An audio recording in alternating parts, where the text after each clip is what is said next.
Kain tayo guys. Ito may alamang, may mangga. Wala namang gagawin.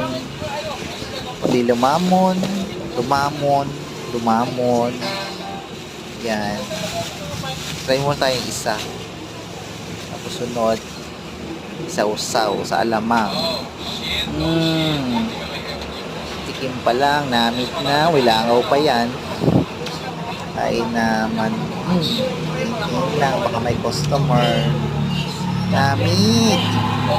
Namit ka ayo. Yung langaw na yung pabalik-balik na lang. Yan. Choy, nakakaasin. Sarap ng mangga. Super. Kain tayo guys sa mangga. Kain langaw.